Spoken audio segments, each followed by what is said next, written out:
El tema de hoy, que es una de las charlas de la comunidad que usamos usualmente un martes de cada mes, es aspectos clínicos y emocionales en los trastornos de crecimiento en niños, púberes y adolescentes. Y los profesionales de ADOS que van a dar esta charla, que además les quiero decir que pueden preguntar o al principio, en el medio, si es posible, mejor al final, y ellos van a contestar todas las preguntas. Dije ellos o ellas porque en realidad son todas ellas.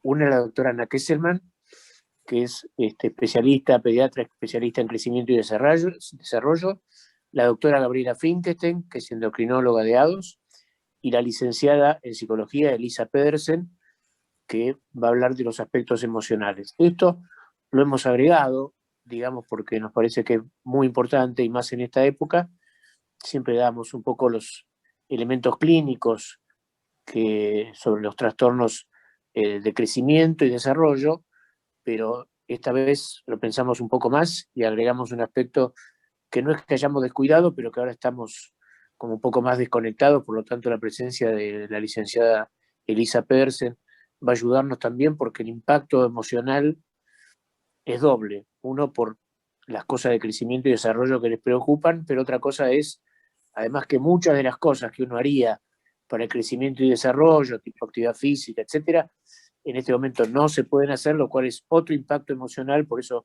creo que en la incorporación de alguien que va a hablar de lo emocional en el crecimiento y desarrollo me parece que es muy importante. Así que la dejo a la doctora Ana Kesselman para comenzar con la parte clínica de crecimiento y desarrollo.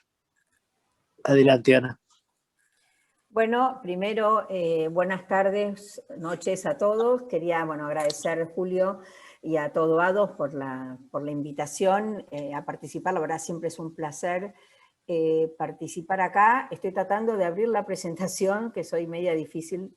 Así que, la idea nuestra era hablar de los aspectos clínicos y emocionales en pubertad y en niños también. ¿Lo ven? ¿Sí? Perfecto, se ve, Ana. Buenísimo.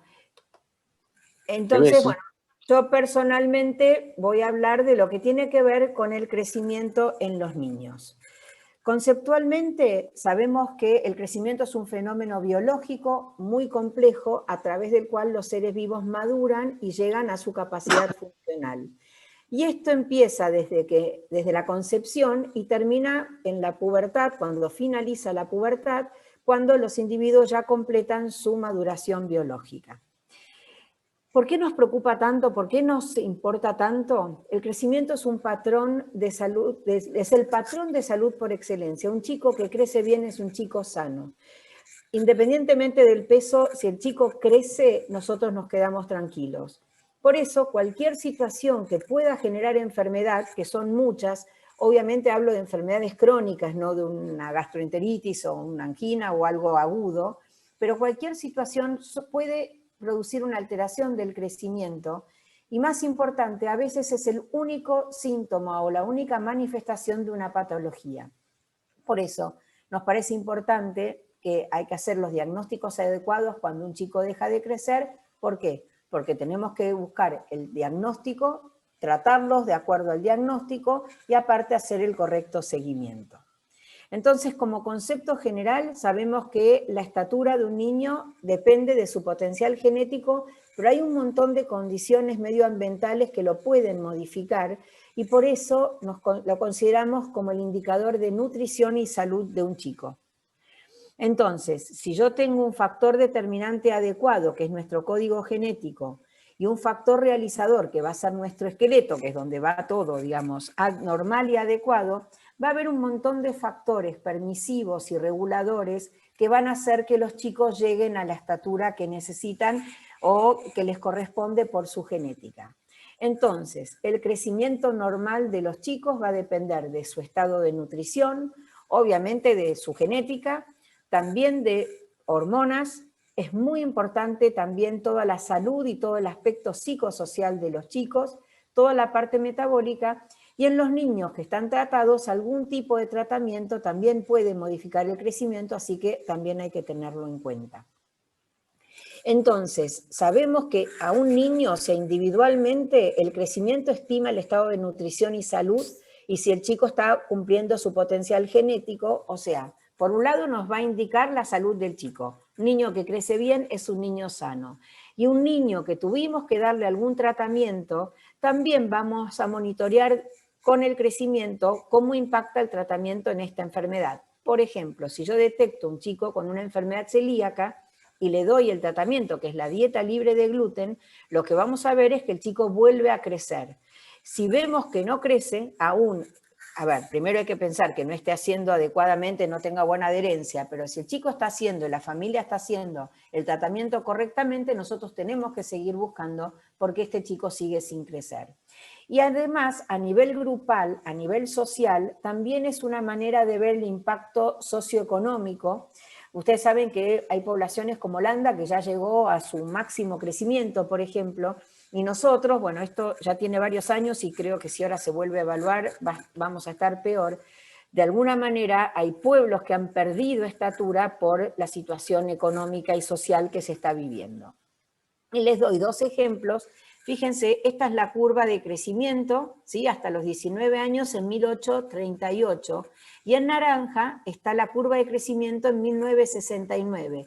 O sea que cuando teóricamente fue mejorando las condiciones sociales, económicas y nutricionales, los individuos fueron mejorando su estatura. Y acá les muestro en este gráfico, ¿ven estas dos columnas que hay?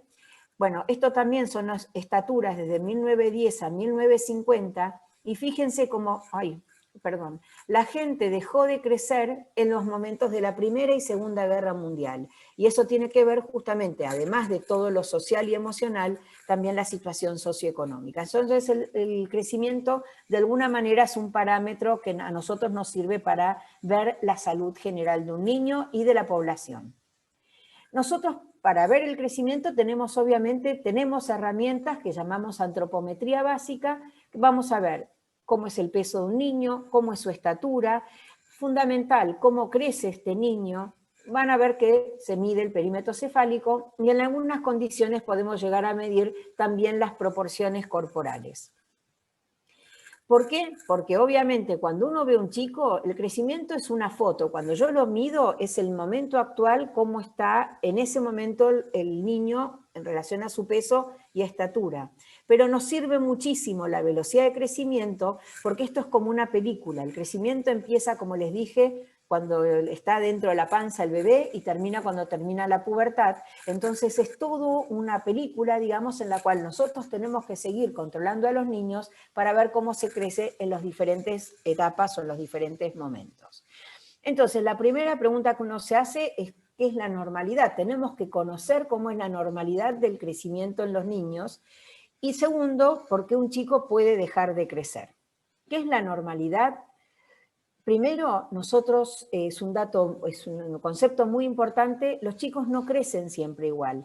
Hay periodos de crecimiento que depende del momento en el cual está el niño, los niños van a crecer distinto. Por ejemplo, el niño nace con 48 a 50 centímetros, o sea que en todo el embarazo, en esos 9 meses, más o menos crece 50 centímetros. Es el momento que más se crece en la vida. Después, cuando nacen, hay una etapa de crecimiento acelerado en los primeros 2 años. El primer año de vida los chicos crecen más o menos 25 centímetros y el segundo más o menos 12. Después hay un crecimiento más estable, que es en toda la etapa preescolar y escolar. Crecen entre 5 a 6 centímetros por año y el peso también debería ser estable. Después, bueno, tenemos los problemas que hay, pero debería ser estable. Lo mismo el perímetro cefálico, que no les conté, que también tiene un crecimiento acelerado en los primeros años, para luego terminar con el crecimiento puberal, que nuevamente pasa a ser una etapa de mucho crecimiento. Y en este gráfico a mí me impacta porque es como se crece en toda la vida, y fíjense, todo esto es antes de nacer. Fíjense el importante crecimiento que hay antes de nacer y después lo que van agregando. La pubertad no agrega, si bien es un momento muy importante en total, pero agrega los últimos 20 a 30 centímetros del total del crecimiento. Esto a mí me parece impresionante porque es cómo crecen los chicos, qué es el mecanismo para que un chico crezca. Entonces, en el hueso, si ustedes ven acá, hay una banda celeste que está agrandada acá que se llama cartílago de crecimiento. Los chicos crecen porque en los huesos se van elongando y haciendo más anchos, o sea, el hueso va creciendo. ¿Y dónde pasa esto? Pasa justamente en el cartílago de crecimiento. El cartílago de crecimiento tiene unas células llamadas condrocitos que lo que van haciendo, por acción de los nutrientes y las hormonas, se van poniendo como en fila, en columnas, se van poniendo cada vez en columnas más largas, en filas más largas, lo que hace que el hueso vaya elongando, haciéndose más largo, y por otro lado se hacen como más grandes, se hipertrofian, que hace que el hueso se haga más ancho.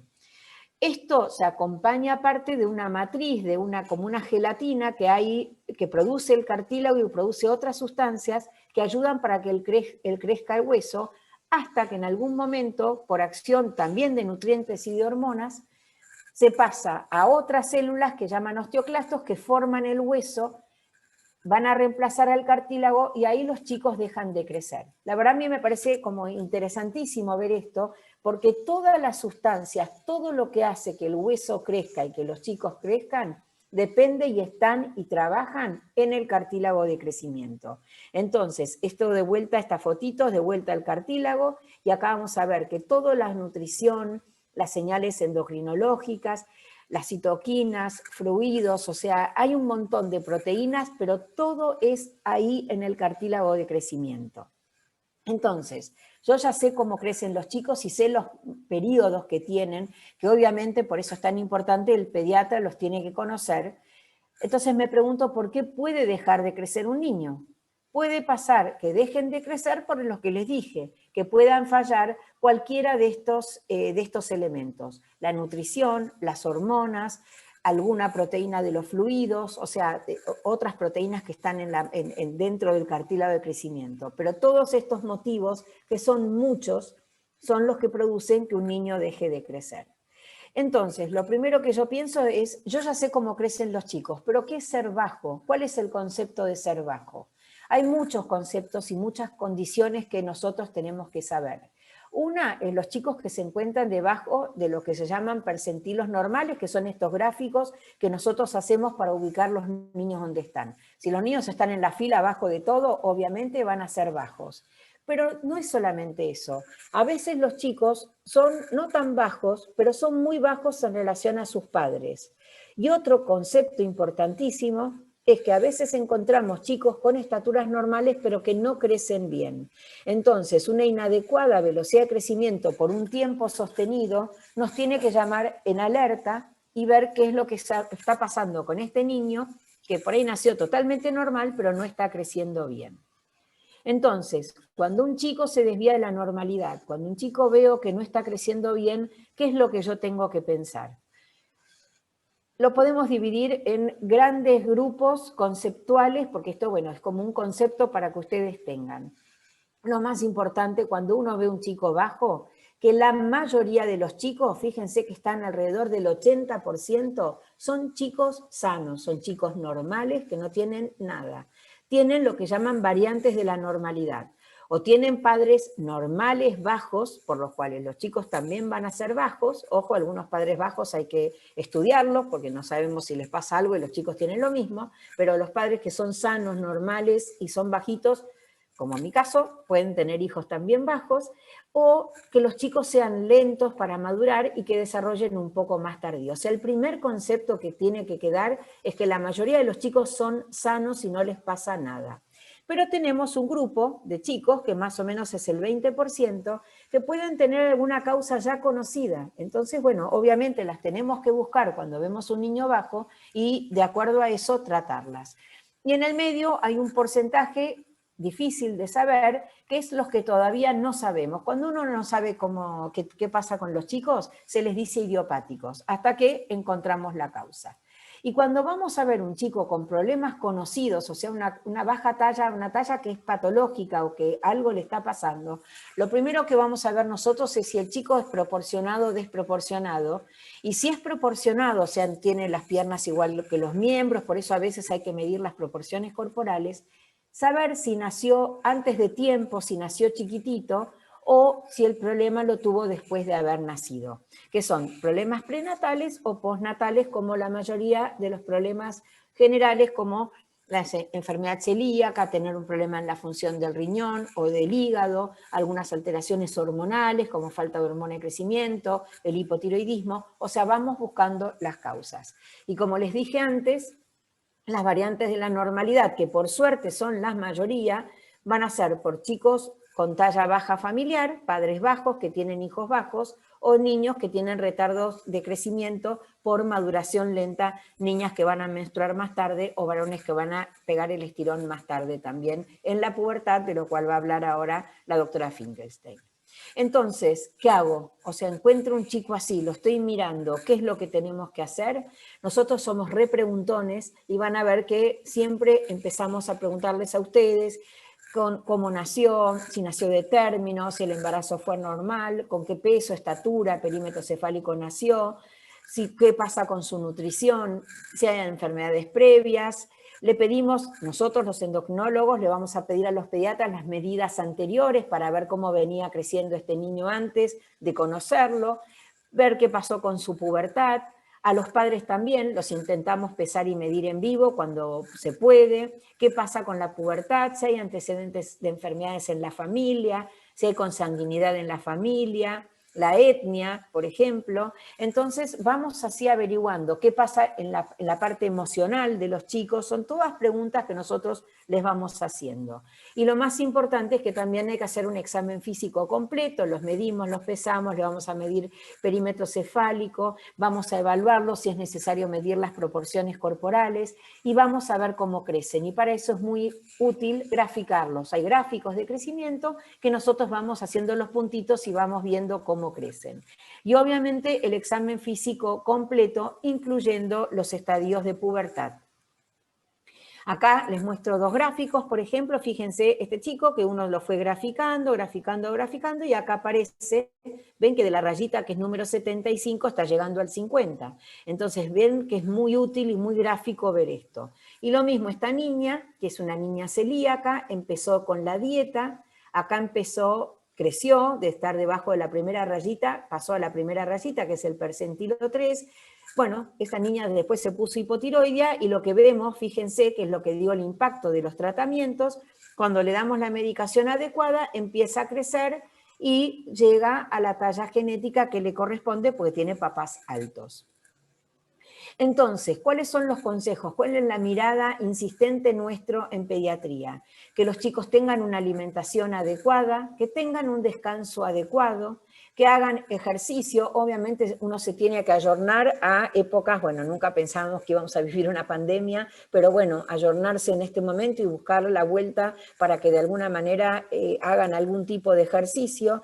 Y lo más importante que seguimos insistiendo es los controles periódicos con el pediatra.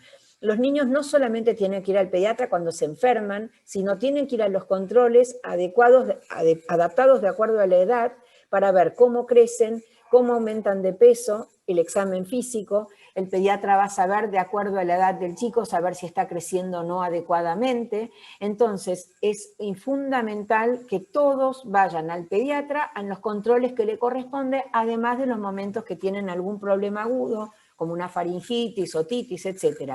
Pero no dejar de ir al pediatra en salud. Ese es el mensaje más importante. Entonces, como que el retardo de crecimiento obviamente va a ser un signo de la pediatría. Recordar que el crecimiento es un signo de bienestar psíquico y físico.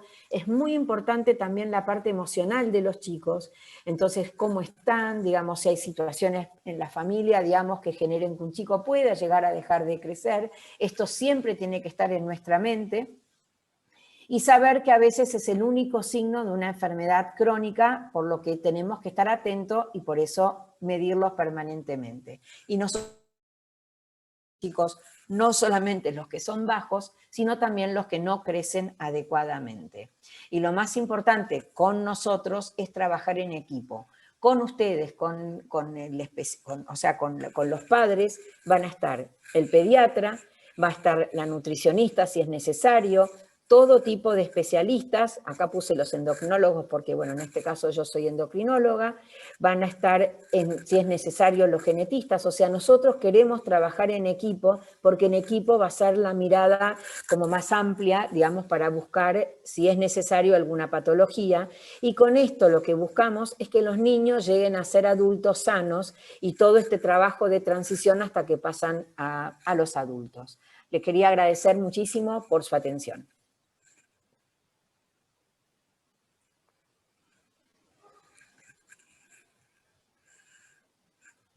Yo quería hacer un comentario, Ana, además de todo lo que aprendimos, de lo que vos hablaste, que hay algo que me impactó, que es las dos cosas que por ahí uno visualiza desde el punto de vista médico, que fueron las que vos transmitiste, pero al mismo tiempo dos acotaciones que fueron muy importantes. Primero, la diferencia que hay entre los países más desarrollados y la diferencia de altura entre esos países y los países que socioeconómicamente están mucho peor. Y eso incluye un elemento más, que en algún momento ya agregamos lo emocional en esta charla de hoy, pero posiblemente haya que hacer alguna otra cosa desde el punto de vista socioeconómico, que no somos especialistas, pero por ahí alguien puede venir también a contar esto, para que la gente sepa que la altura de cada uno de los grupos etarios, digamos, depende del país donde vive y depende de la nutrición.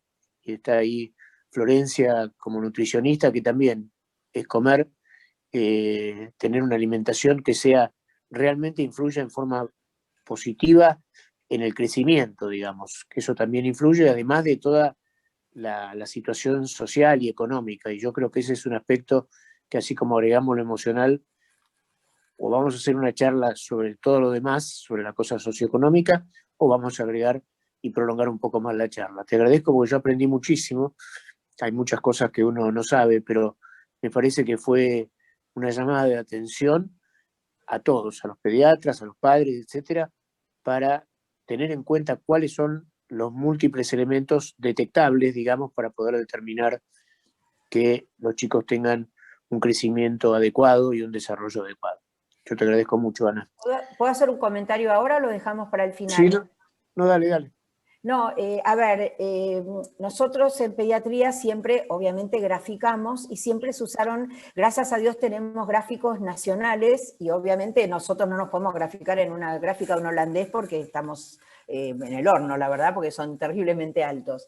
Pero desde que se usan, o sea, la Organización Mundial de la Salud propuso tablas nuevas en las cuales las tablas lo que mostraban eran, se hicieron en 5 o 6 poblaciones en las mismas condiciones, vivan donde vivan, eran de India, de Brasil, de Estados Unidos, de Finlandia, todos chicos con buena nutrición, sanos, sin madres fumadoras, todos.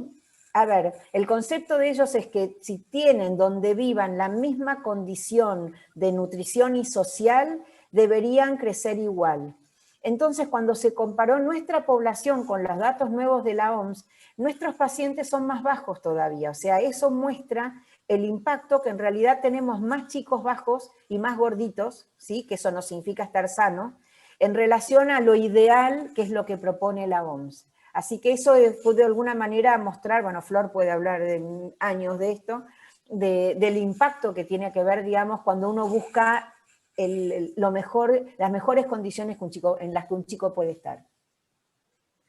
Sí, yo creo que eso es fundamental, ¿eh? Digo, independientemente de todas las cosas diagnósticas para detectar patologías que determinan una detención de crecimiento o un crecimiento menor, el hecho de tener en cuenta estos elementos y tanto de la nutrición como de las características sociales y económicas de cada una de las sociedades, pero que las tablas que tenemos nosotros son las de Jarraga, de hace muchos años, no sé si hay nuevas en Argentina, pero estos estudios que se hicieron en diferentes países también muestra que nosotros estamos por debajo de la altura promedio de otras sociedades que están económicamente y socialmente mejor que nosotros, ¿no? Así que yo creo que no hay que olvidarse de eso. Me parece que además de todas las características de cuidado, digamos, de la altura, de todo y de qué elementos influyen, me parece fundamental. Y saber cómo influye la alimentación, qué el tipo de alimentación, la actividad física, y eso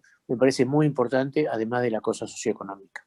Y que los padres vayan a los controles en salud, no solamente cuando tienen una angina. Hay chicos que no se controlan por años porque estuvieron sanos. Eso es muy importante. Los chicos tienen que ir al pediatra todos los años, ¿sí? Bien. Muchas gracias, Ana. Ahora le damos lugar a Gabriela y los que tengan preguntas las pueden ir compartiendo en el chat, así después las vamos contestando, ¿sí? No, de paso no se las olvidan. Ahora tendrías que dejar de compartir, Ana, y aparece. A ver. Y...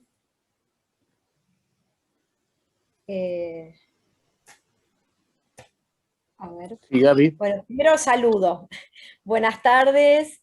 Bueno, muchas gracias, Julio, y todo el equipo de ADOS por la invitación. La verdad que es un honor poder compartir con Ana y con Elisa y con Julio este espacio. Me parece que, bueno, a pesar de la pandemia, es muy importante que sigamos teniendo estas charlas, y todo eso es muy enriquecedor también, y bueno, así como decía Ana, el trabajo multidisciplinario. Y les pido disculpas porque tengo un tren que pasa por mi casa, así que de vez en cuando va a pasar el tren, que molesta un poquito, pero bueno, es así. Hasta la pandemia no me había dado cuenta. Pero bueno, ahí les voy a tratar de compartir, voy a dejar de compartir, Ana, un minuto lo tuyo. Yo lo saqué, ¿se nota que lo saqué o no? Sí, sí, ahora ya aparece, tendría que aparecer lo tuyo directamente. Ahí, a ver si, esperen, a ver si se ve. Ahí se ve, perfecto. ¿Ven? Muy bien, se ve bárbaro. Bueno, buenísimo. Entonces, yo voy a hablar un poquito de la continuación, un poco de lo que habló Ana, y es qué pasa en la pubertad, qué pasa en la adolescencia con el crecimiento, qué pasa con los cambios, y después vamos a empalmar con la charla de Elisa, que va a hablar un poco de también qué pasa emocionalmente con los chicos que empezaron, como decía Ana, creciendo en el útero un montón, y bueno, qué va pasando a lo largo de la vida. Entonces, como introducción, quería contarles un poquito qué es la adolescencia, qué es la pubertad, para después meternos un poquito más en detalle en qué pasa con el crecimiento. Entonces, la adolescencia es el periodo del desarrollo humano que está comprendido entre la niñez y la edad adulta, durante la cual se presentan importantes cambios, tanto físicos como biológicos, psicológicos y sociales. Y la pubertad es el conjunto de estos cambios físicos que transforman un cuerpo infantil en cuerpo de adulto y con la capacidad para la reproducción. Entonces, ¿cuáles son los objetivos de la adolescencia? Es formar adultos funcionales que sean capaces de incorporarse de forma productiva a la sociedad. Y de la pubertad sería formar adultos maduros que sean capaces de llegar a reproducirse para poder conservar la especie. Entonces, vemos que en la adolescencia tenemos cambios, como dije, físicos, tanto biológicos, psicológicos y sociales. Entonces yo voy a empezar a hablar primero de qué pasa con los cambios físicos. Entonces, otra vez para reforzar un poquito, esperen que voy a correr esto porque me molesta. Entonces, como dijimos, la pubertad es un proceso dentro del crecimiento y desarrollo del individuo que lleva a la maduración sexual. Y esta es una de las etapas, tanto como todas las etapas del crecimiento, pero esta en particular es muy importante por los grandes cambios que hay en tan poco tiempo y el impacto que lleva, ¿no? Por eso es una etapa donde también, como decía Ana, los chicos tienen que concurrir al pediatra para controles de salud, a pesar de que estén aparentemente sanos, ¿no? Entonces, sigo con un poco con la pubertad. ¿Qué pasa en la pubertad? Hay cambios, importantes cambios corporales y emocionales que coinciden con el proceso de maduración sexual. Hay un crecimiento muy importante, no tanto como intraútero en el primer año de vida, pero es un crecimiento también muy importante que ocurre, y que culmina con la estatura adulta, que se da, como dijo Ana, cuando el cartílago de crecimiento es reemplazado por hueso, ¿no? Culmina con la expresión sexual ya completa y el logro de la capacidad reproductiva, que empieza un poco antes. Entonces, vamos a hablar un poquito de los cambios en el aspecto físico. Como vemos, acá aparecen estos dos, el chico y la chica, y dicen, bueno, ¿qué pasa? ¿Este soy yo no era así, se ven al espejo y dicen, me siento como un poco raro, rara, ¿no? ¿Qué pasa? En las nenas, ¿cuál es el inicio de la pubertad femenina? Porque muchas veces por ahí tenemos una consulta y dice, bueno, tiene pelitos, le salió, tiene un poquito de olor a transpiración, ¿está en pubertad? ¿No está en pubertad? Bueno, en realidad el inicio de la pubertad es cuando aparece el botón mamario, que es como una monedita dura que aparece alrededor de la areola, que se palpa principalmente, porque a veces uno la ve, y por ahí puede haber grasita, pero no, es cuando uno la palpa, se nota claramente, es más durito y se llama telarca, ¿sí? Entonces ahora vamos a ver cómo nosotros sabemos dónde estamos en el grado de desarrollo en las nenas, ¿no? Nosotros usamos una escala que se llama escala de Tanner, que es de un médico británico, que inicialmente no fue diseñada esta escala para medir pubertad, sino para estudiar los efectos de la desnutrición en los niños. Entonces, lo que hizo Tanner fue sacar fotos de varios niños en un periodo de tiempo, y ahí se desarrolló esta escala que mide maduración sexual basados en características que se puedan medir objetivamente. Él lo que hacía era mirar, en realidad, nosotros palpamos, pero lo que él veía era el tamaño de los genitales y la cantidad de vello pubiano, ¿no? Son las dos cosas importantes acá en esta escala. Entonces, acá, esta es la escala que está en las nenas, ¿sí? Entonces vemos que tenemos 5 grados de desarrollo mamario y de vello pubiano, que en realidad es hasta 6 el vello pubiano. Y acá tenemos el grado 1, es cuando no hay desarrollo mamario, el grado 2 es cuando aparece el botón o la telarca, y va progresando al grado 3, 4 y 5, que sería la mama adulta. Lo mismo ocurre con el vello pubiano, ven que grado 1 es prepuberal, no hay vello, grado 2 es apenas unos pelitos, y va aumentando paulatinamente y extendiéndose y cambiando de, digamos, de consistencia y se va poniendo como más rizado, más negro, hasta llegar al grado 6, que bueno, algunas personas no lo tienen, pero otras sí, que es el vello que llega como hasta por encima del pubis, a la línea, se llama la línea alba, ¿no? Entonces nosotros vamos midiendo en función, ahora bueno, obviamente ya los endocrinólogos lo tenemos automatizado, pero cuando recién entramos en la residencia nos mostraron esto y nos dijeron, bueno, ustedes tienen que comparar con estas, el que está en el librito verde, es un librito que nosotros usamos para ver los percentilos, ¿no? También. Entonces, ¿qué pasa en la pubertad femenina? Tenemos el inicio del botón mamario, que en promedio ocurre a los 10 años, pero puede aparecer tan temprano como a los 8 o tan tarde como a los 13. Y lo que estamos viendo ahora es que hay muchas nenas con la pandemia que están apareciendo, el botón mamario está apareciendo tal vez un poco antes, o inclusive la pubertad está transcurriendo un poco más rápido de lo que nosotros estábamos habituados. Acá la primera menstruación, que es la menarca, en promedio aparece a los 12 años. Esperen que hay una parte que no los veo bien. Bueno, a ver ahí. La primera menstruación entonces aparece en promedio a los 12 años, pero puede ocurrir desde los 10 o hasta los 15. Ya antes de los 10, uno dice que si aparece la menarca antes de los 10, uno dice que está en presencia de una pubertad precoz, y en realidad ahora nosotros existe tratamiento y tratamos estas pubertades. Y cuando está por encima, digamos, más allá de los 15 años, en general puede pasar que haya una genética compatible, a veces los padres también tienen pubertades retrasadas, y esto nos ayuda a evaluar también un poco qué pasa, pero siempre en general cuando ya se extiende, está todo bien, ¿no? El crecimiento en la pubertad en las niñas, lo que pasa en general es que las niñas inician la telarca y empiezan a tener un crecimiento más acelerado antes que los varones, y después de la menarca ya se crece menos, se crece entre 5, 7 o 10 centímetros, pero algunas chicas crecen más y otras chicas crecen menos. Y el crecimiento puberal total en las nenas es de alrededor de 20 a 25 centímetros, en promedio. Puede ser, en general 25, pero puede ser también incluso un poco menos, ¿no? O sea, algunas nenas tienen un estirón un poquito más pobre, sería. Bueno, entonces, como les decía antes, porque a veces preguntan los pacientes, bueno, pero le apareció el botón, ¿ya va a menstruar?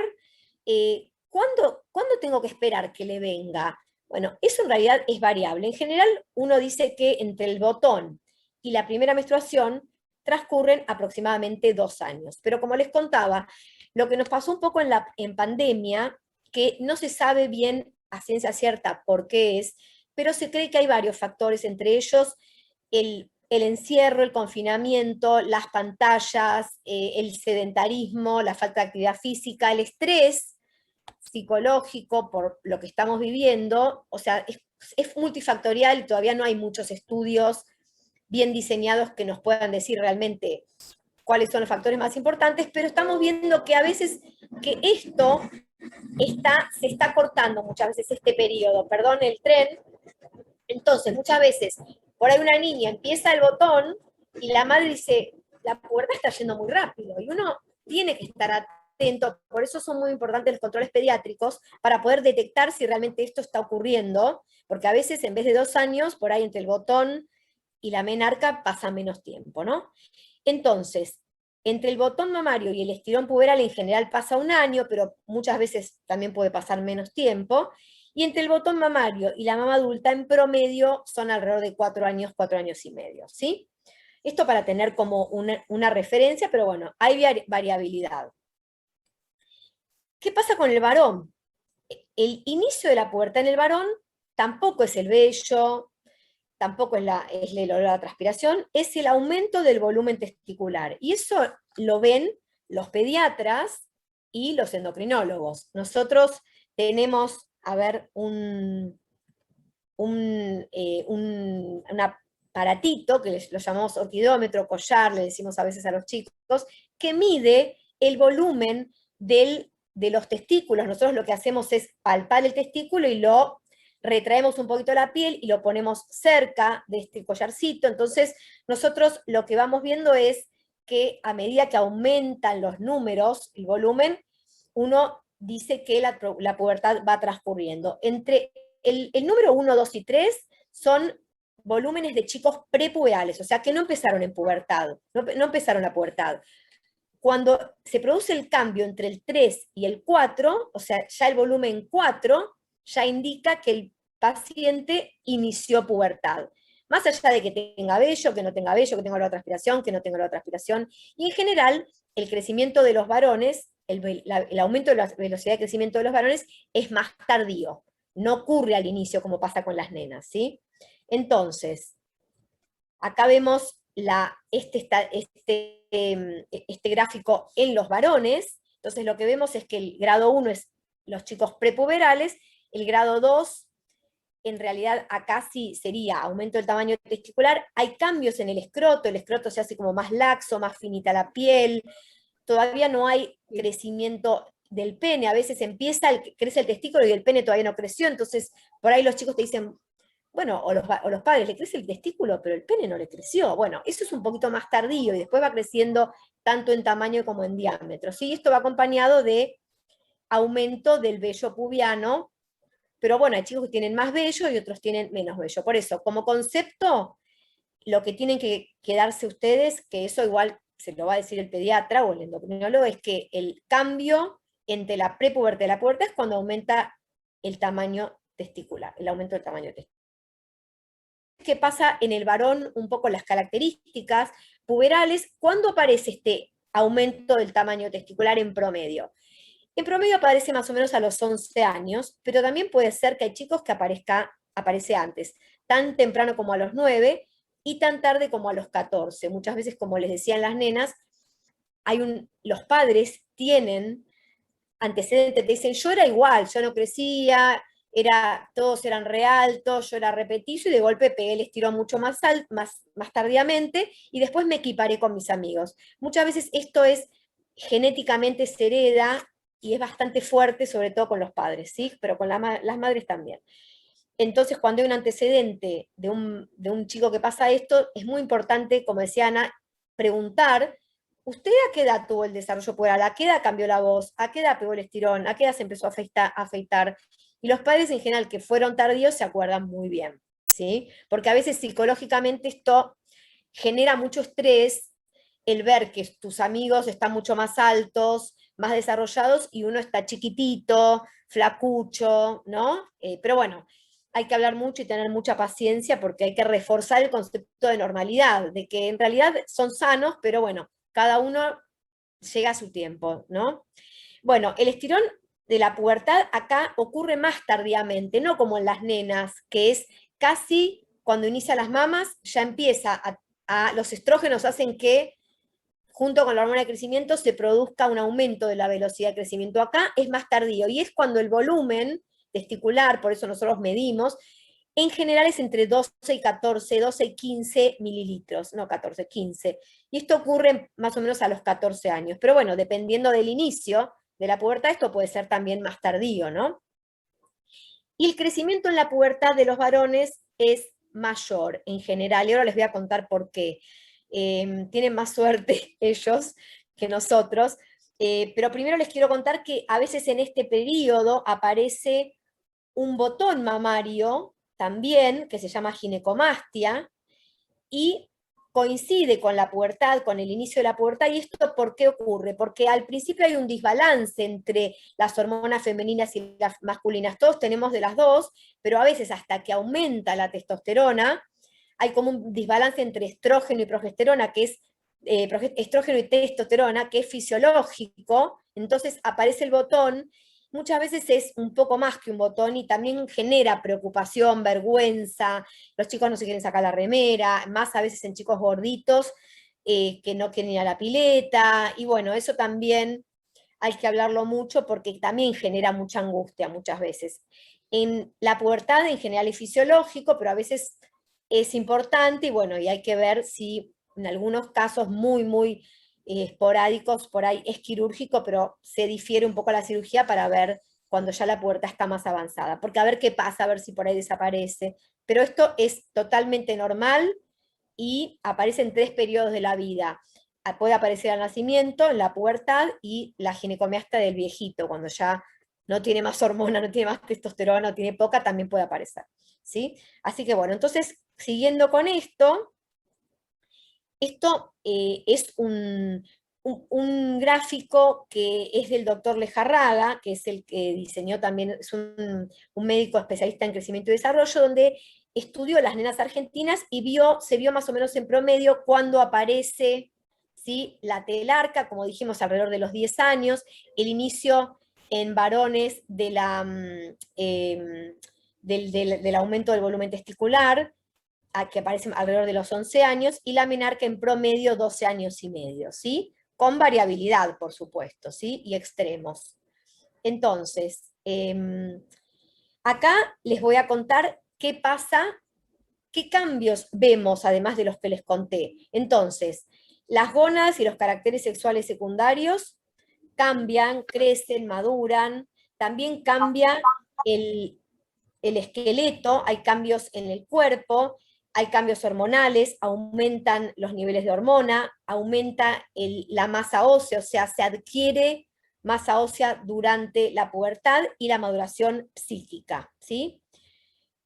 Lo que pasa es también que aumenta el volumen de los órganos sexuales internos, crece el útero, crecen los ovarios, crecen los testículos, hay disminución de la grasa corporal, más en los varones que en las chicas, aumenta la masa muscular también más en varones, hay regresión del timo y los tejidos linfáticos, o sea, el timo es una glándula que tenemos acá que nos protege de las infecciones, y cuando los chicos son chiquititos es muy grande y se va como achicando, y esta de regresión es máxima en la pubertad, aumenta la capacidad pulmonar, aumenta el diámetro biacromial y bilíaco, que es el diámetro de las caderas y de los hombros, ¿sí?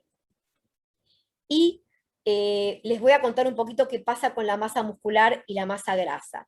Entonces, como les conté antes, durante el estirón puberal los varones adquieren más masa muscular que las mujeres, y aumenta a posteriori también.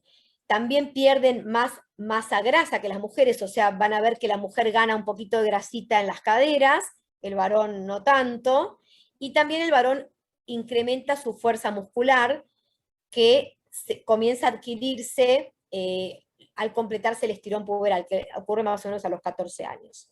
Entonces, siguiendo con esto, hay otros cambios que también por ahí son buenos y algunos no tan buenos. Por ejemplo, bueno, como les conté, el aumento de la masa muscular y ósea coexiste con el acné, la seborrea, que eso genera bastante preocupación, que se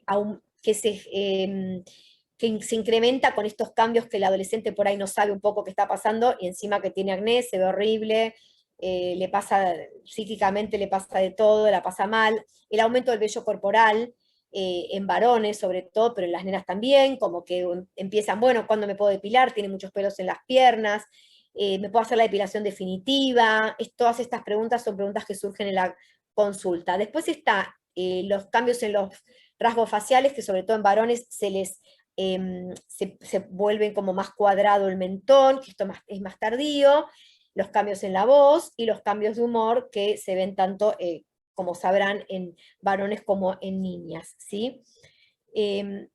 Acá está graficado en niñas y en varones qué pasa, como les contaba, cambios en la piel, empiezan a tener el pelo como más seborreico. Yo la otra vez vino una mamá y me dice, le cambió el pelo. Lo único que había esto es, tiene el pelo como más grasoso, lo tenía brilloso, hermoso, y ahora lo tiene, y bueno, y era un inicio, digamos, si bien por ahí después tenía un botón mamario, pero la madre había notado el cambio en el pelo, ¿sí? Como que ya no tenía el pelo de bebé.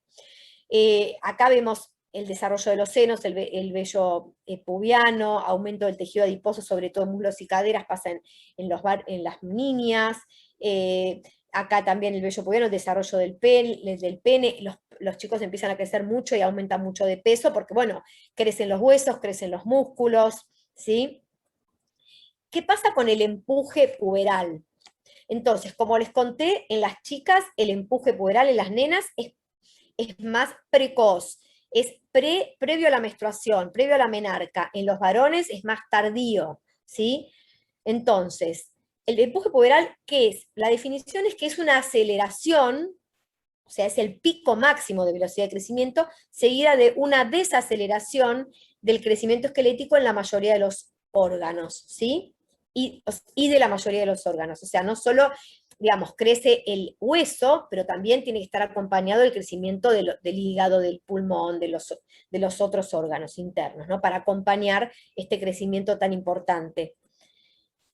Bueno, esta definición es de Marshall y Tanner. Entonces, acá les voy a contar un poco qué pasa. Tenemos 3 etapas. Tenemos una, como les contó Ana, la velocidad de crecimiento en la prepubertad es de más o menos 4 a 5 centímetros, 5 o 6 centímetros.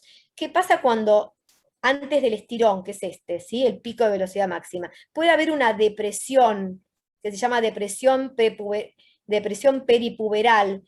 Por ahí ustedes notan que en ese periodo los chicos crecen poco, entonces decís, bueno, esta es la depresión prepuberal o depresión peripuberal, que es una velocidad de crecimiento mínima, para después dar lugar al pico de velocidad máxima, que es ¿sí?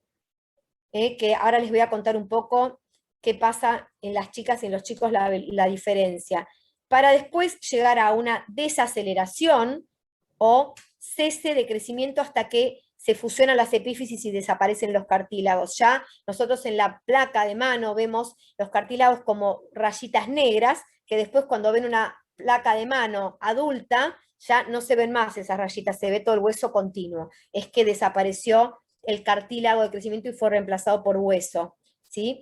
Entonces, acá tenemos qué pasa con el crecimiento puberal en ambos sexos. Vemos que los muchachos tienen un crecimiento puberal más tardío, ¿ven? Un pico de velocidad máxima más tardío que las chicas.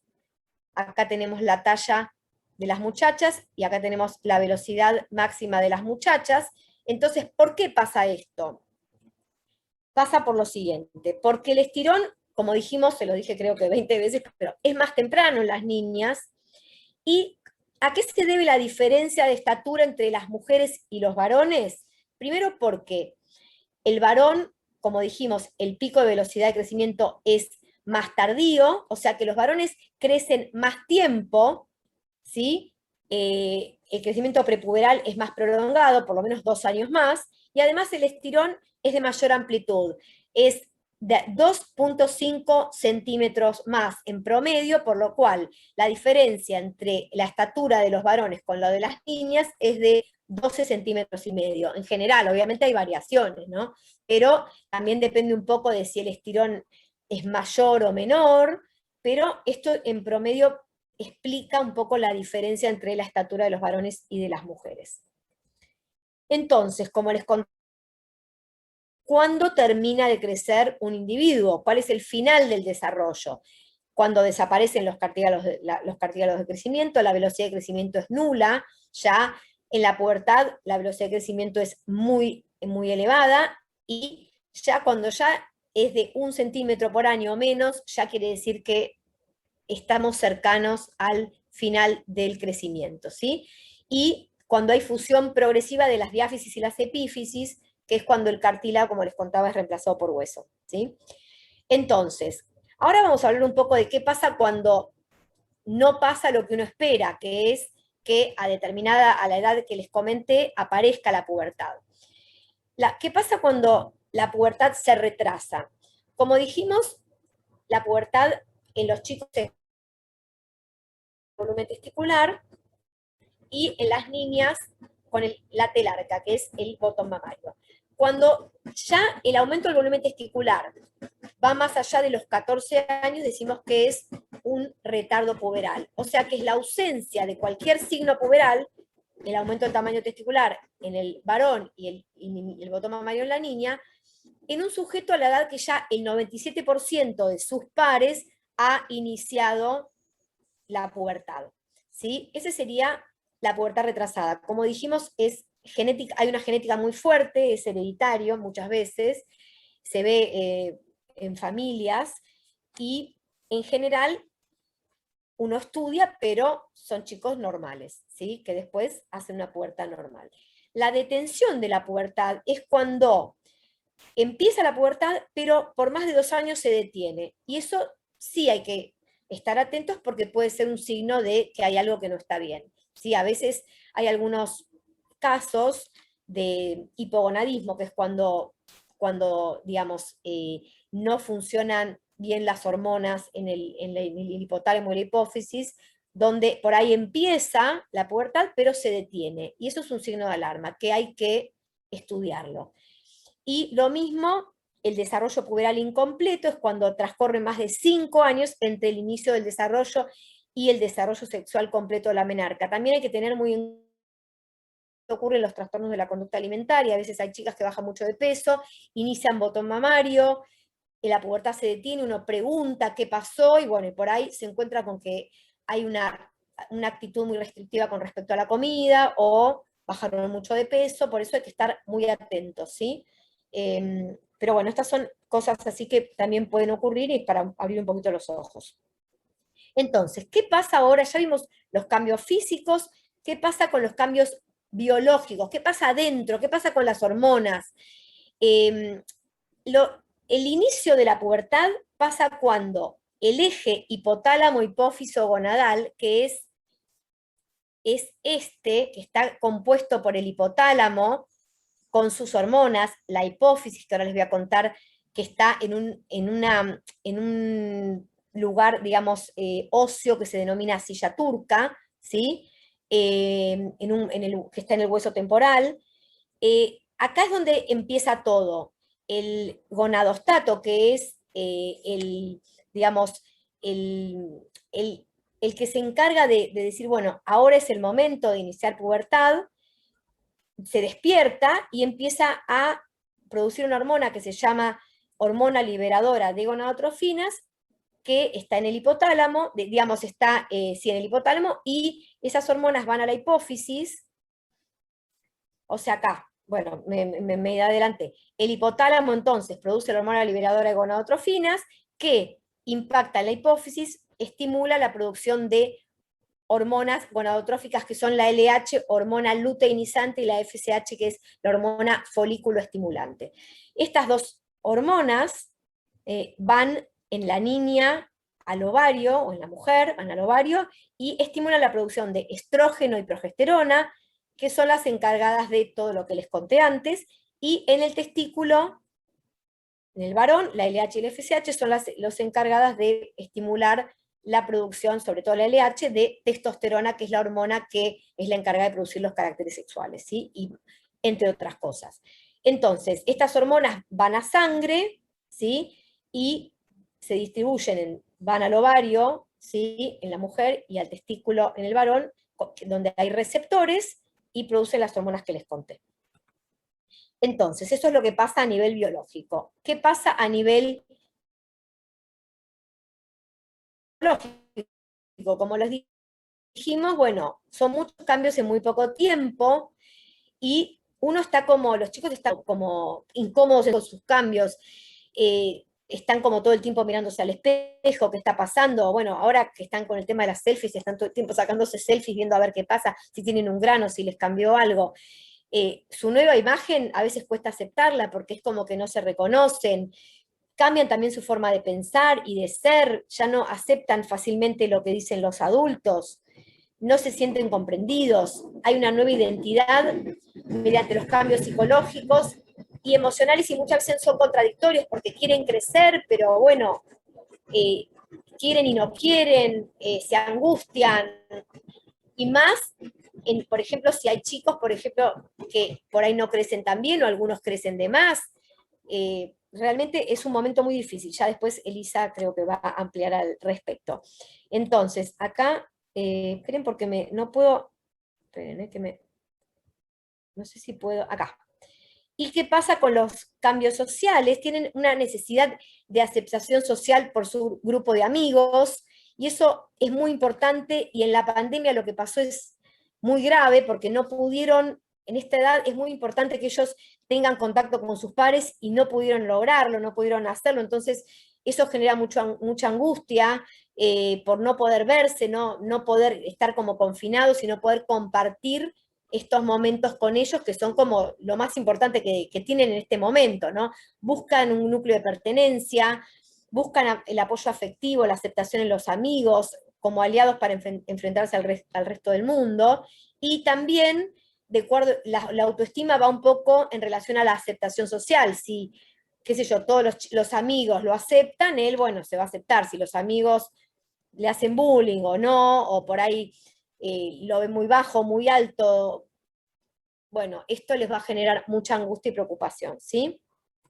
Bueno, esperen porque no puedo pasar, a ver, me quedé ahí. Bueno, ya está, creo que ya terminé, no sé si me extendí mucho, pero bueno, ahora la dejamos a Elisa que amplíe. Muchas gracias.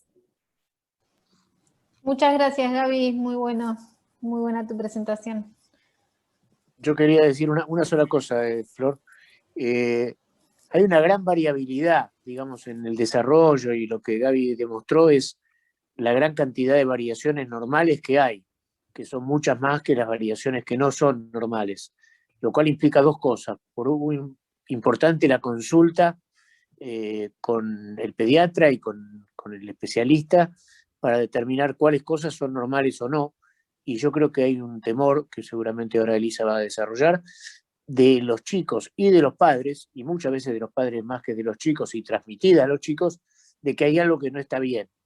Y yo diría que la gran variabilidad que mostró Gaby hoy, con todos los cambios que había y las diferencias entre unos y otros, son fundamentales para entender que en realidad uno puede perder el miedo, y lo que tiene que hacer es consultar, porque la mayoría de las veces de las consultas que uno ha tenido como pediatra eran situaciones normales que fueron interpretadas como no normales, y con lo cual genera mucha ansiedad en los chicos que ya tienen sus propios temas, como para que los padres por ahí actúen aumentando este grado de alteración emocional de los chicos, y esto es bastante frecuente que opinen, por lo cual es mejor, ante la duda, no generar una situación nueva, sino consultar.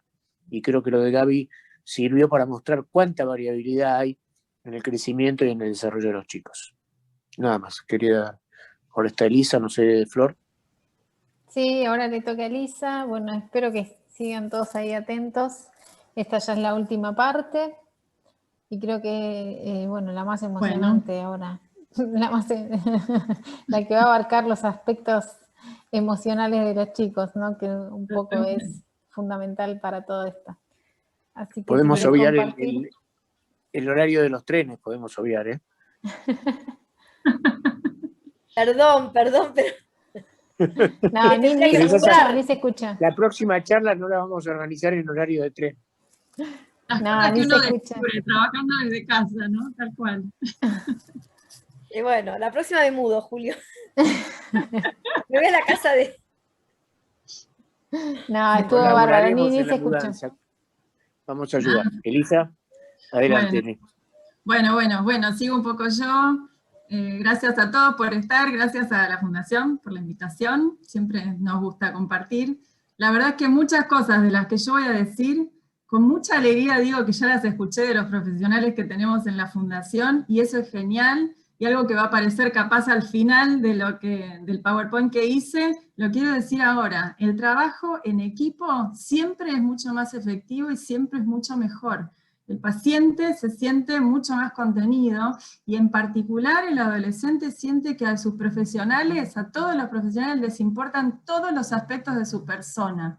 Así que me parece que con las 2 primeras charlas ya dimos un poco cuenta de ese modo de trabajo, y me parece que es fundamental. Bueno, yo voy a ver si puedo compartir también lo que armé. A ver. ¿Se ve? Sí, perfecto. Sí. Bueno, muy bien. Vamos entonces.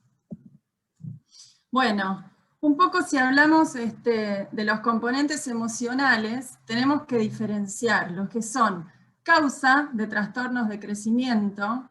Los que son causa son situaciones que son graves y requiere que se activen mecanismos protectores de manera urgente. Un chico que dejó de crecer puede estar mostrando solo con ese indicador, digamos, una situación de violencia, una situación de maltrato, situaciones graves. Y además de eso, digamos, por ejemplo, los chicos que dejan de crecer, que pueden estar, digamos, teniendo esa situación porque responde a una malnutrición, requiere de, digamos, una intervención inmediata. Eso, por supuesto, que va a requerir como una charla completamente aparte y específica de eso, de cómo trabajamos en situaciones, ¿no?, emocionales de urgencia y graves. Lo que vamos a hablar ahora específicamente es de cómo aparecen los factores emocionales que son concomitantes a un trastorno de crecimiento. Hablemos un poquito de los niños. Los chiquitos que tienen alguna dificultad en el crecimiento, en general, suelen estar más ocupados en su cuerpo. ¿Qué quiere decir ocupados en su cuerpo? Capaz que van más al médico, capaz que se habla más de eso, de situaciones, de cuestiones médicas, de tratamientos, de medicaciones, de medidas. En la mesa, en la casa, los padres están preocupados. O sea que ellos ocupan más tiempo del usual, vamos a decir, en temáticas referidas a su cuerpo. Y esto deriva en una preocupación por su funcionamiento. Esto es importante. ¿Por qué? Porque necesitamos en esas situaciones facilitar situaciones de juego. ¿Por qué? El juego en los niños no es una cuestión de divertimento. Los psicólogos buscamos mucho averiguar y rastrear si ese chico puede jugar o no. ¿Por qué? Porque a través del juego los chicos procesan absolutamente todas las situaciones emocionales y psíquicas que tienen. El juego es un precursor de, por ejemplo, la concentración que requerimos para un montón de otras actividades más adelante, para el desarrollo de una vocación, para poder sostener una pasión, no solo para la escolaridad. La concentración es fundamental, y esa concentración nace en ese estado un poco como ido de los chicos cuando juegan. Es fundamental proteger esas experiencias y facilitarlas. Ustedes, por ejemplo, si alguna vez tuvieran oportunidad de ir a hospitales que tienen internaciones de chicos digamos, con situaciones graves, van a ver que en la mayoría tiene dispositivos de salas de juego. Tiene que ver con esto. Esto es fundamental y desde casa lo podemos hacer. Y al mismo tiempo que podamos facilitarles situaciones de juego, estamos garantizándole, yo digo de modo indirecto, pero le estamos diciendo, vos ocupate de ser chico, que de tu salud nos ocupamos nosotros. Y esto al nene lo calma. Y cuando lo calma, deja de estar como tan pendiente de estas situaciones. Y digamos, que deje de estar pendiente de estas situaciones es muy importante justamente por la salud emocional. Es lo que estamos como tratando de poner en foco.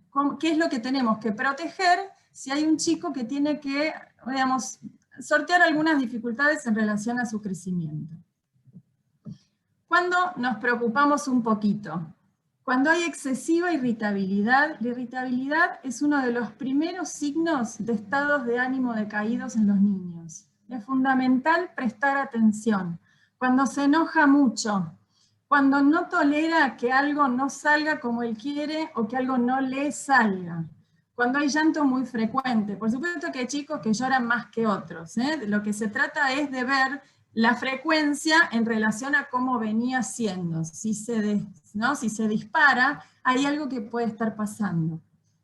Un chico se puede aislar si tiene una situación emocional que no puede procesar. No solamente puede aislarse de su grupo de pares, en la escuela la maestra nos dice que está solo en los recreos, también puede estar aislado adentro de casa. Podemos ver que se retrae, que no habla tanto, que tiende a estar encerrado. Y también pueden aparecer componentes omnipotentes. Cuando nosotros vemos componentes de yo todo lo puedo, a mí todo me sale, a mí no me pasa nada, justamente ese no me pasa nada puede atacar la posibilidad de un buen tratamiento, porque lo que a nosotros nos indica es que hay un mecanismo de defensa contra una situación que todavía no procesó. Entonces la niega mostrándose omnipotente. Todos estos signos son como puntos para prestar atención y eventualmente hacer una consulta o pedir una orientación. No necesariamente derivan en tratamientos para los chicos, pero está bueno tenerlo como enfoque. Bueno, ahora vamos un poquito a pensar a nuestros adolescentes. Un poquito, me pareció que estaba bueno que recordemos cómo son esos momentos adolescentes, no solamente para ellos, sino cómo lo vivimos nosotros como padres. Así que, bueno, puse algunas fotitos para que nos disparen pensamientos. Muchas veces a nuestros adolescentes los vemos en casa, pero en otro lado. Es como que están ahí, pero están en otro lado. Es como si estuvieran en casa, pero en realidad su vida, ¿no?, subjetiva, su vida más personal, la vivieran en otro lado. Muchas veces, y especialmente en pandemia, es a través de los teléfonos. También los podemos ver como más reticentes a contacto con nosotros. De golpe empieza como una renuencia al contacto físico, pero más adelante la renuencia también implica como un alejamiento de los consejos, las experiencias, las charlas. Hay todo como un alejamiento de lo familiar que empieza por un alejamiento corporal. Pero por otro lado, los vemos muy conectados con sus amigos, con sus pares, ¿no? Conectados como ellos se conectan. A nosotros nos cuesta un montón pensar cómo son los modos de estar de los adolescentes. Creo que la pandemia nos ayudó un poco a entender esos modos, porque nos vimos obligados a meternos también en eso. Pero bueno, digamos, los vemos que medio que a nosotros no nos dice nada, a nosotros no nos habla, pero si escuchamos un poquito atrás de la puerta, con los amigos charlan y dicen y tiran criterios y dan opiniones y discuten, ¿no? Y abre la puerta y es otro chico, capaz que no dice nada. Pero también podemos llegar a ver a nuestros adolescentes preocupados o tristes o solos. Bueno, yo los invito a ponernos en el lugar de los adolescentes por un rato. Les cuento, cuando desde la Fundación damos charlas a los colegios, en general ofrecemos un formulario para que los chicos de manera anónima hagan todas las preguntas que quieran para la charla que vamos a dar. De esas decenas y decenas de preguntas, yo les voy a compartir algunas para que nos pongamos un poquito en los zapatos de lo que ellos, mientras nosotros vemos a alguien que vive en su teléfono, entendamos qué es lo que pasa por las cabezas de ellos en ese periodo tan difícil de la vida. Se las voy a ir leyendo. Hay días que me siento triste sin razón. ¿Cómo me doy cuenta si estoy entrando en una depresión? ¿Es normal no saber lo que uno quiere?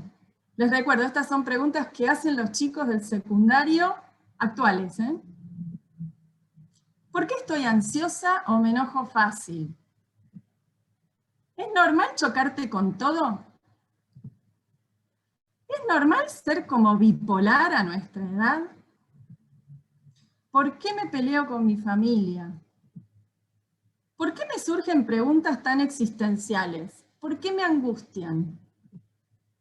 Estoy mirándome todo el tiempo en el espejo. ¿Es normal? ¿Es normal que dude de mi sexualidad? ¿Por qué en la adolescencia nos sentimos solos?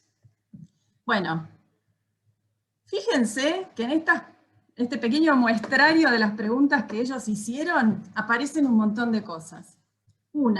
Aparecen como muchas preocupaciones en relación a los estados de ánimo que son muy fluctuantes y un temor a estar teniendo un desorden mental.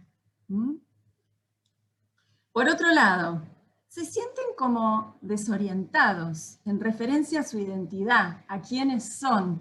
Esto es bastante angustiante y requiere de mucho tiempo de proceso y de mucho trabajo psíquico. Entonces, digamos, en relación a la identidad pueden aparecer dudas respecto de la sexualidad, de la vocación, de cómo es que antes mis amigos de toda la vida ahora no me los banco, no pienso igual, se pone todo tan sobre el tapete, todo hay que revisarlo de vuelta y eso genera bastante ansiedad y bastante angustia.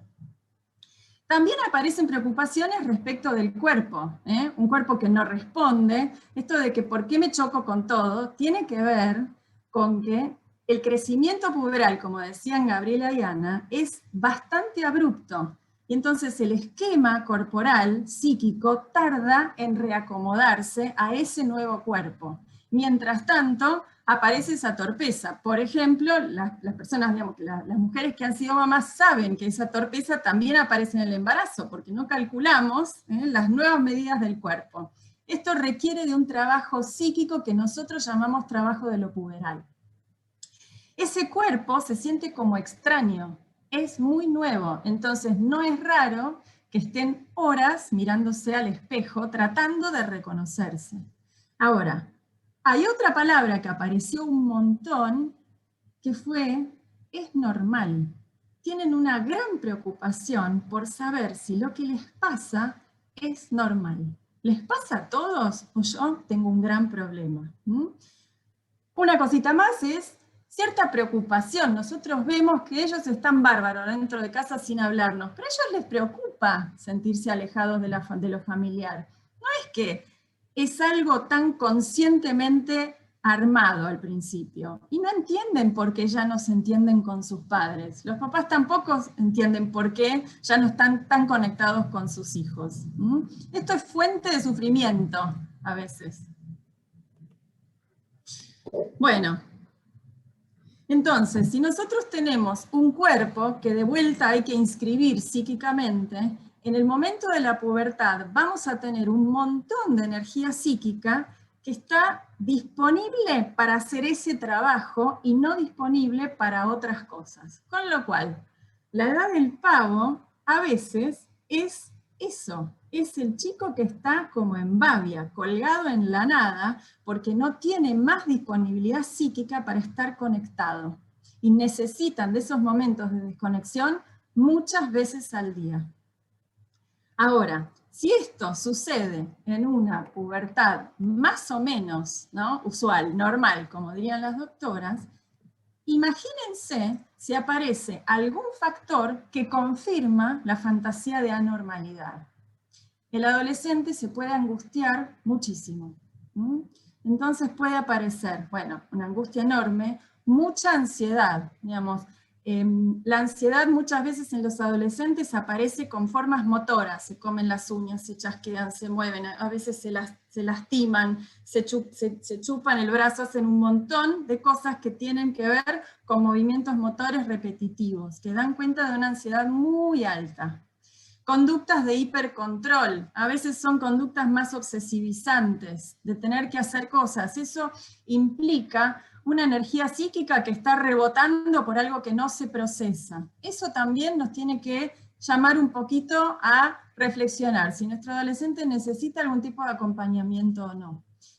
Los chicos también se ponen incesantemente a buscar información y necesitan un interlocutor válido con quien contrastar todo lo que encuentran. Puede ser muy angustiante todo lo que encuentren, y no tiene ningún sentido decirles que no miren o impedirles el acceso, ¿no es cierto? Digamos, lo que nosotros les impedimos lo van a encontrar por otro lado, ya están grandes y tienen otros recursos, así que esa no es la vía. Muchas veces lo que pasa con un chico que tiene un trastorno de crecimiento es que evita conectar con su cuerpo, porque ya deja de ser una fuente de placer y empieza a ser una fuente de preocupación.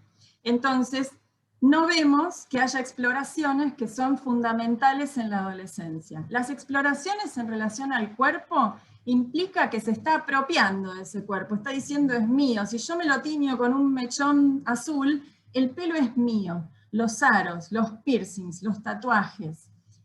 A veces, al principio de la pubertad, con ese cuerpo que no termina como de acomodarse a la imagen, al esquema corporal que tenemos, los chicos recurren a ponerse ropas anchas, especialmente las mujeres. Buzos enormes, remeras grandes.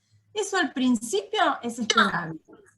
Ahora, si después de eso no hay, digamos, una transformación hacia la ropa que me gusta, lo que me queda bien, lo que me hace sentir seguro o segura. Bueno, hay algo ahí que nos puede preocupar en relación a una no exploración.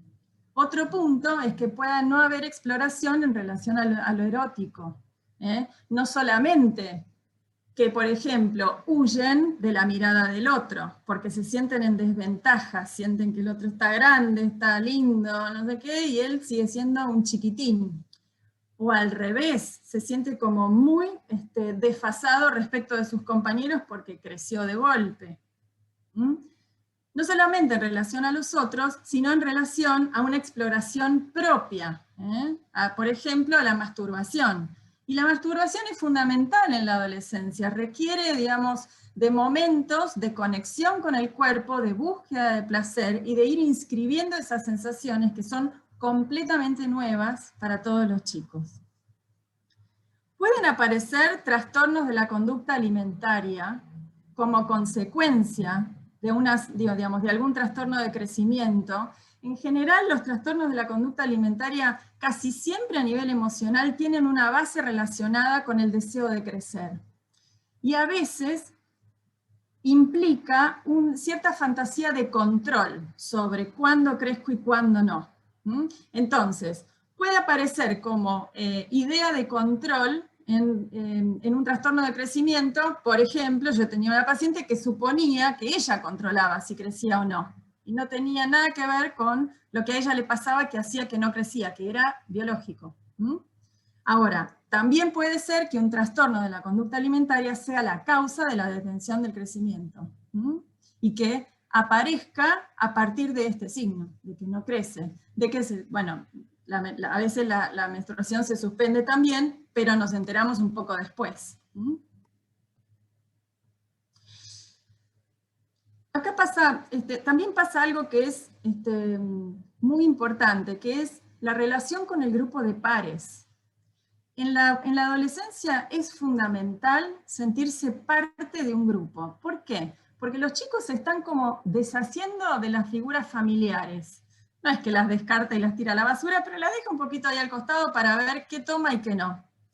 Y en ese momento, los que lo sostienen es el grupo de pares. Entonces, si ellos se sienten como muy en desfasaje respecto de los compañeros, pueden llegar a aislarse de los grupos por la angustia que les provoca el par como espejo, ¿no? Digamos, los chicos están siempre juntos entre ellos porque los otros les funcionan de espejo. Lo que le pasa a él, el granito que tiene él, lo debo tener yo, pero me resulta más fácil ir procesándolo mientras lo veo en otros. Cuando el otro no me sirve de espejo, me puedo llegar a aislar. ¿Por qué nos preocupa? Porque la adolescencia no se pasa en soledad. La adolescencia se pasa con otros, se tramita con otros. Entonces, que un adolescente se aísle nos preocupa un montón. En una pubertad precoz, por ejemplo, puede pasar que haya sensaciones contradictorias entre ser un niño y tener sensaciones puberales. Esto los puede angustiar un montón y hacerlos sentir confusos. Por ejemplo, puede llevarlos a buscar amigos de más edad. Acá tenemos que estar un poco atentos. No es que no pueden ser amigos de chicos de más años, pero lo que hace un chico de 10, 11, no es lo mismo que lo que hace un chico de 14, 13, 14. Entonces, es importante que podamos hablar, no sentándolo a sermonear, no se trata de eso, que podamos hablar en familia sobre la importancia de cuidar los vínculos que tenemos, que capaz ahora no estamos como compartiendo mucho, no estamos como teniendo cosas en común, pero eso, digamos, va a pasar. Los amigos se conservan, se hacen nuevos, pero los vínculos se conservan. Y además, prevenirlos sobre la exposición a situaciones para las que no están preparados. Poder hablar de, bueno, uno hace cierta cosa cuando se siente listo, no cuando lo hace el otro. El otro lo hace cuando lo hace, y uno puede acompañar a su amigo en lo que hace, pero uno tiene que preguntarse, ¿yo estoy listo para esto? ¿Yo quiero esto? Digamos, prevenir que no se expongan a situaciones solo por pertenecer. Porque a veces el remedio es peor que la enfermedad. Bueno, nosotros, los psicólogos, diferenciamos los que son procesos adolescentes de procesos puberales. Los procesos puberales implican fundamentalmente la inscripción de ese nuevo cuerpo, que creció abruptamente.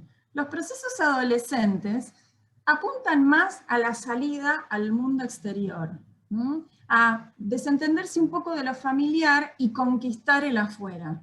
Entonces, puede pasar que alguien con una pubertad retrasada empiece con procesos adolescentes y quiera como copiar al grupo, pero no tiene los procesos puberales necesarios para sostener esas actividades. Ahí tenemos que tener como un poco de foco también, por esto que les decía antes, para que no se expongan a situaciones que después no pueden sostener y que los van a hacer sufrir más.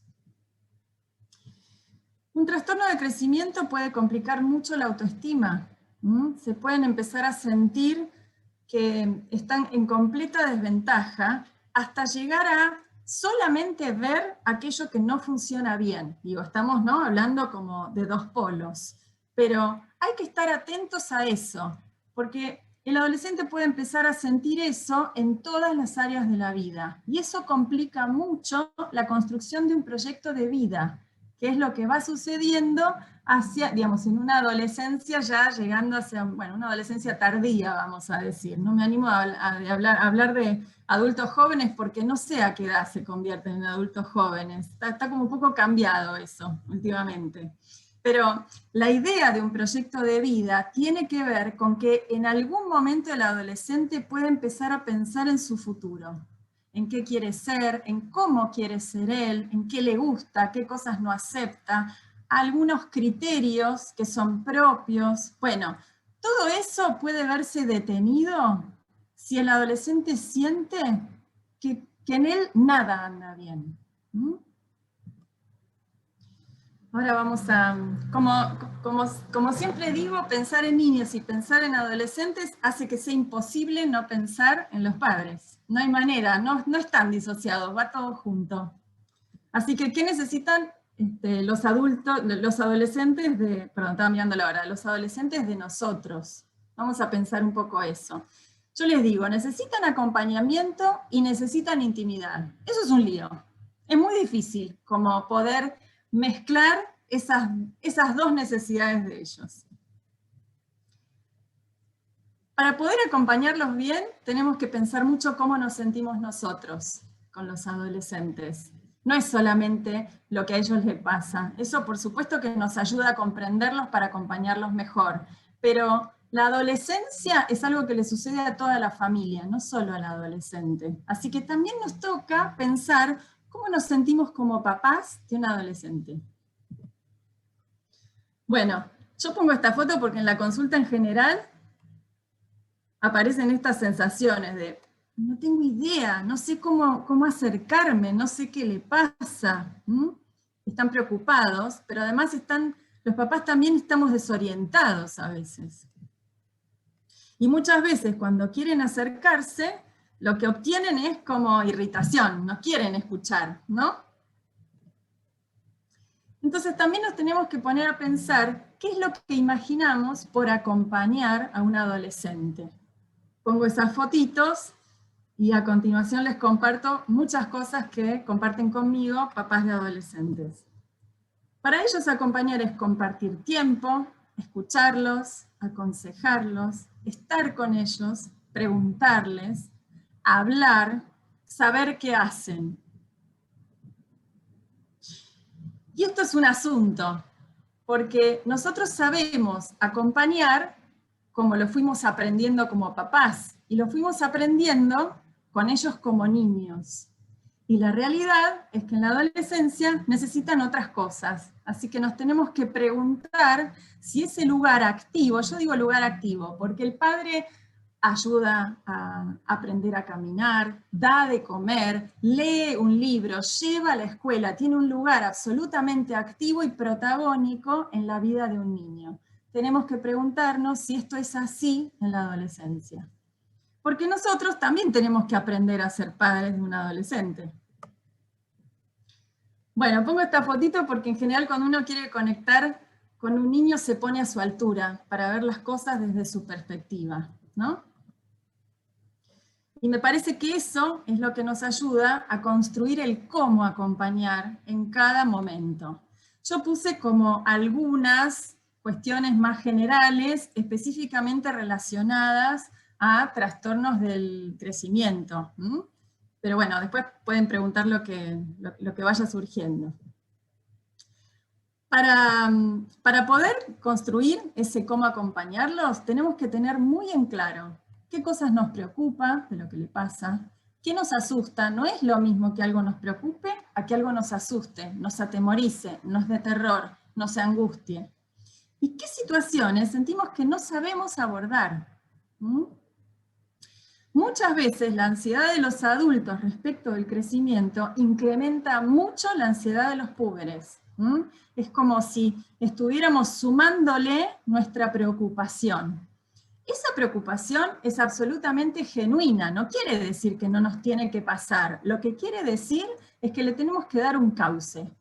Podemos hablar con amigos que les pase lo mismo, podemos hablar con grupos de padres, podemos pedir acompañamiento profesional, ya sea en una entrevista de orientación o hablar con el médico, hablar con el pediatra, hablar con el especialista en crecimiento. Es fundamental encontrar nuestros propios espacios para nuestras propias ansiedades. Si bien en la niñez un poco el todo va a estar bien era garantía de que el chico se iba a ocupar de sus cosas y los padres se iban a ocupar de protegerlo, en la adolescencia ya no les sirve mucho ese todo va a estar bien. ¿Por qué? Porque es como ¿no? Hay un verbo que es futuro imperfecto, es como un futuro impreciso, el todo va a estar bien. Es algo muy vago que no los ancla a lo que tienen que hacer y de lo que se tienen que ocupar. Es fundamental hablar de la realidad de lo que les pasa, qué se está haciendo, qué se hizo, digamos, en un tiempo presente. Mira, pasa esto, hicimos esto, la doctora te dijo esto, ahora hay que hacer esto, ¿sí? ¿Por qué? Porque él se tiene que ocupar. La adherencia a los tratamientos en la adolescencia funciona si el adolescente se involucra en sus propios tratamientos. Para eso necesita entender Y ofrecer espacio para conversar implica eso que yo les decía de acompañamiento e intimidad. ¿Qué quiere decir? La oferta está, pero puede ser que él necesite no hablar. Y eso implica un movimiento hacia la intimidad que está bien en los adolescentes y que necesitamos que suceda. Es muy importante, y en la adolescencia es cuando se concreta esa categoría de intimidad. Así que, digamos, que el chico no quiera hablar de todas las emociones que tiene a partir de cierta situación clínica que presenta, no está del todo mal. Lo importante es que sepa que la oferta de conversar está. A veces son 5 segundos en que conecta y cuenta cosas. Bueno, en esos momentos hay que dejar todo y estar ahí. Porque digo, son 5 segundos, pueden ser 5 minutos, pero que sepan que estamos. Bueno, esto es algo también fundamental. Para que ellos adhieran a sus tratamientos, siempre o casi siempre, me animo a decir, necesitan unos minutos a solas con sus médicos de confianza. Por supuesto que nosotros como papás necesitamos saber de qué va el tratamiento, qué se va a hacer. También podemos pedir una consulta e ir nosotros solos y preguntar un montón. A veces las preguntas que tenemos a los médicos no son las mismas que tiene el adolescente. Y hay que tener un poco de cuidado en eso también. El médico eso lo maneja muy bien. Y en la adolescencia es fundamental esa oferta, si se quiere quedar un rato a solas. En general nuestros médicos lo ofrecen, lo preguntan, a veces lo piden, a veces lo sugieren. Esto es súper importante. No se trata de que va a suceder algo que los padres no saben o que no se les contó a ellos, sino generar como esa confianza en el médico para que sostenga los tratamientos es fundamental. Bueno, acá hay algo que es otra cosa que es fundamental. Una cosa es no estar activamente, ¿no?, estructurando sus vidas. Eso es cierto, no tenemos que hacer eso. Pero necesitan sentir que estamos disponibles. Correrse no es desentenderse. Correrse es dejar un lugar al otro. Desentenderse es dejar el lugar vacío. No es la misma cosa. Y los chicos pescan muy bien eso. El contrario de correrse o desentenderse sería ocuparlo todo desde un punto de vista completamente activo. Completamente activo. Repito eso. Seguramente que el chico necesita que ustedes se ocupen de los turnos, de los medicamentos, de los tratamientos, pero hay algo que tiene que ver con él, que es capaz que él entra a la consulta, capaz que él quiere hacer una lista de preguntas, es darle lugar a lo que a él le pueda pasar respecto de su propio cuerpo y de lo que tiene que hacer. Es importante valorar el intercambio con otros adultos que están en la misma situación. Muchas veces, de conversar con otros papás que les pueda estar pasando algo parecido, salen un montón de ideas creativas sobre cómo acompañar. En este momento, en esta situación, necesitamos mucha creatividad de los papás para poder acompañar a los chicos. Y en una situación clínica también. La orientación profesional tiene que poder ayudar a encontrar el modo propio de acompañar. Acá hay otro punto. Nosotros podemos dar un montón de consejos, de indicaciones, pero no se trata todo de los tips. Se trata de encontrar cómo funcionan a nivel familiar, cómo es nuestra dinámica, de qué manera hablamos, cómo solemos resolver estas cosas. Encontrar el modo propio hace que eso quede del lado de la familia y no como una indicación del profesional. Así que también tenemos que poder buscar eso. Algún profesional que nos acompañe respetando nuestros modos. Bueno, y esto ya lo dije, fundamental, el trabajo en equipo es mucho más efectivo, resulta en mucho mayor bienestar. Digo, somos sujetos muy complejos. No se trata de una cosa y otra cosa todas separadas, ¿no? El trabajo integral al adolescente lo hace sentir que a todos los profesionales nos importan todos sus aspectos. Y esto es muy fundamental, digamos, para que se sienta confiado y cómodo. Bueno, muchísimas gracias. Ahora damos lugar seguro a preguntas. Muchas gracias, Eli. Muy linda tu presentación.